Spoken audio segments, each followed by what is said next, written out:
Islamic क्रम बांग्लादेश एक ऐसा मुल्क है जो पाकिस्तान के खिलाफ भारत की मदद से वजूद में आया था। बांग्लादेश के भारत के साथ काफी अच्छे ताल्लुकात हैं। हालांकि बांग्लादेश में रहने वाले मुसलमान जो कि मेजॉरिटी में हैं, उनकी एक बड़ी तादाद जिनका जमात इस्लामी के साथ ताल्लुक है या दूसरी कई मजहबी जमातों से, वो हमेशा से भारत के क्रिटिक रहे हैं। आज से चंद माह कबल आपने बांग्लादेश में भारतीय हिंदुओं पर होने वाले मजालिम भी देखे होंगे कि एक दरगाह की बेहरमती के बाद किस तरह चुन चुनकर हिंदुओं के अमलाक को नुकसान पहुंचाया गया। लेकिन फिर भी सरकारी तौर पर दोनों ममालिक के काफी अच्छे ताल्लुकात हैं। नरेंद्र मोदी कई बार बांग्लादेश का दौरा कर चुके हैं और शेख हसीना वाजिद भी मुतअद्दिद बार भारत में दौरे के दौरान बाहमी ताल्लुकात को आगे बढ़ाने की बात कर चुके हैं। लेकिन अब की बार ऐसा लगता है कि भारत के साथ इन पड़ोसी ममालिक के ताल्लुकात भी इंतहाई कशीदा होते जा रहे हैं, क्योंकि नबी पाक सल्लल्लाहु अलैहि वसल्लम की गुस्ताखी किसी भी मुसलमान की, चाहे वो कट्टर मुसलमान हो या फिर दीन के साथ उसका लगाव कम हो, काबिल कबूल नहीं है। बांग्लादेश की तरफ से भी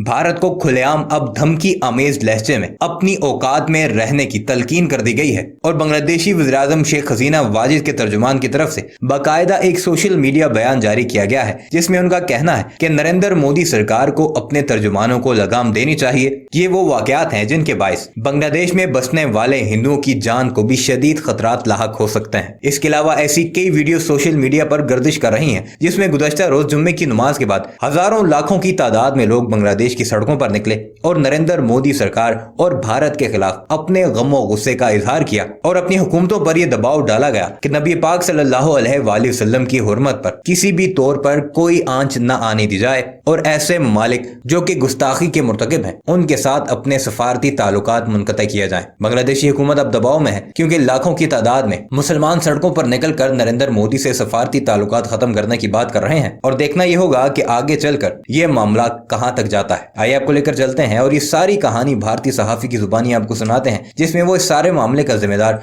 नरेंद्र मोदी को करार देकर उसको उसकी औकात दिखाते नजर आ रहे हैं। मगर वीडियो पर आगे बढ़ने से पहले आपसे गुजारिश है कि हमारे इस चैनल को जरूर सब्सक्राइब कीजिएगा और कमेंट सेक्शन में अपनी कीमती राय का इजहार भी जरूर कीजिएगा।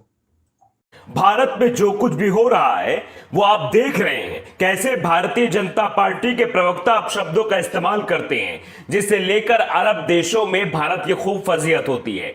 अब भारत के पड़ोसी देश भी भारत को नसीहत देने लगे हैं।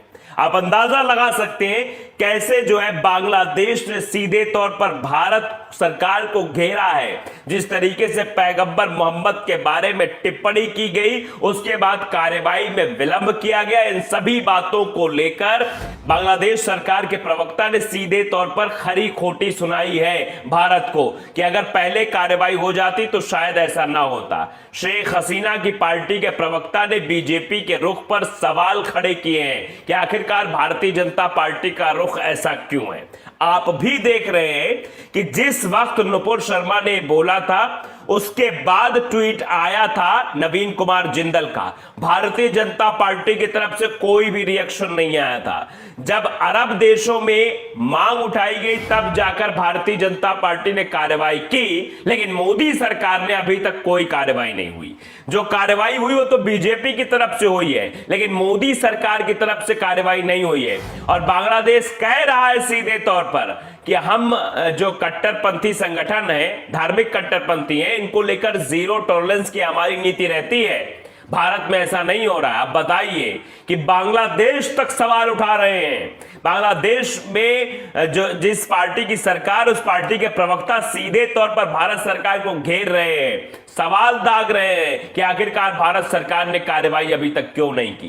क्योंकि जो कार्रवाई उन दोनों नेताओं पर की गई है वो पार्टी की तरफ से कार्रवाई की गई है। पार्टी ने उन दोनों नेताओं को निष्कासित कर दिया है, लेकिन भारत सरकार की तरफ से कार्रवाई क्यों नहीं हुई है? क्यों उन लोगों पर जो है मुकदमा लगाकर जेल नहीं भेज दिया गया? क्योंकि ऐसे लोगों को जो धार्मिक कट्टरपंथ फैलाते हो उनको जेल भेज देना चाहिए, लेकिन ये कार्रवाई नहीं हुई। कहीं से भी कोई एफआईआर दर्ज नहीं हुई है। तो पूरी कहानी हम आपको बताएंगे। शेख हसीना के पार्टी के प्रवक्ता ने क्या कुछ सवाल उठाए वो भी बताएंगे विस्तार से। वीडियो के अंत तक आप बने रहिएगा, बहुत सारी इंफॉर्मेशन आपको हम आज देंगे।